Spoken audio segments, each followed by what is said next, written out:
ஒவ்வொரு முறை மழை பொழியும் போதும் வைர வேட்டைக்கு இறங்கும் மக்கள் பலரையும் லட்சாதிபதியாக கோடீஸ்வரர்களாக மாற்றும் அதிசய கிராமத்தை நோக்கி படையெடுக்கும் உள்ளூர் வாசிகள். எங்கே அது நடக்கிறது? விரிவாக பார்க்கலாம். ஆந்திர பிரதேசத்தின் ராயலசீமா என்று அழைக்கப்படும் கர்னூல், அனந்தபூர் மாவட்டங்களில் வரலாற்று சிறப்புமிக்க கொல்லூர் வைர சுரங்கம் ஒரு காலத்தில் இருந்தது. இந்த சுரங்கம் சுமார் 200 ஆண்டுகளுக்கு முன்பே மூடப்பட்டு விட்டது. ஆனாலும் பொதுமக்களின் கைகளில் அதிர்ஷ்டவசமாக வைரங்கள் சிக்குவது தொடர்கதையாக இருக்கிறது. எனவே கர்னூல் மற்றும் அனந்தபூர் மாவட்டங்களில் உள்ள விவசாயிகள் மழைக்காலத்தில் பயிர் விவசாயத்துக்கு பதிலாக வைர வேட்டையில் ஈடுபட்டு வருகின்றனர். அதற்காக மழைக்காலம் தொடங்கிவிட்டால் பல்வேறு பகுதியை சேர்ந்தவர்களும் ராயலசீமா பகுதியின் சுற்றுவட்டார கிராமங்களுக்கு படையெடுத்து வைரங்களை தேட தொடங்கி விடுகின்றனர். ராயலசீமாவில் தற்போது பருவமழை அதிக அளவில் பெய்து வருகிறது. இதனால் விவசாயிகள் மற்றும் கிராமவாசிகளுக்கு இந்த மழை பருவம் வைரங்களை தேடும் அதிர்ஷ்ட பருவமாக மாறியிருக்கிறது.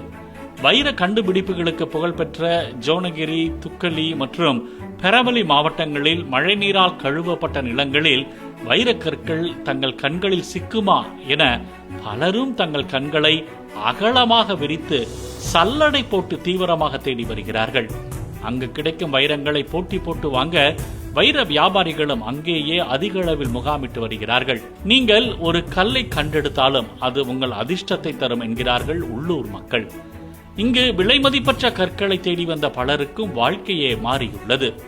சாதாரணமாக விவசாயிகளாக இருந்தவர்களை லட்சாதிபதிகளாகவும் கோடீஸ்வரர்களாகவும் மாறிய வரலாறு இருப்பதாக இப்பகுதி மக்கள் தெரிவிக்கின்றனர். ஹலோட் என்பவர்தான் முதலில் வைரத்தை 2018 கண்டுபிடித்துள்ளார். அவர் இந்த ஆண்டு ஒரு கல்லை மட்டும் 8 லட்சம் ரூபாய்க்கு விற்றதாக கூறியிருக்கிறார். அதேபோல் சமூக சேவகியான தீபிகா என்பவரும் இதற்கு முன்பு ஒரு வைரத்தை பல லட்சத்திற்கு விற்றதாகவும் கூறியிருக்கிறார். இவர்கள் மட்டுமல்ல, பலரையும் லட்சாதிபதிகளாகவும் கோடீஸ்வரர்களாகவும் கர்னூல் வைரம் மாற்றி உள்ளது. இப்படி தூண்டுதலால் பலரும் வைர வேட்டையில் இறங்கியுள்ளனர். இதனால் இவர்களின் நம்பிக்கையும் தேடுதல்களும் நாளுக்கு நாள் அதிகரித்து வருகிறது.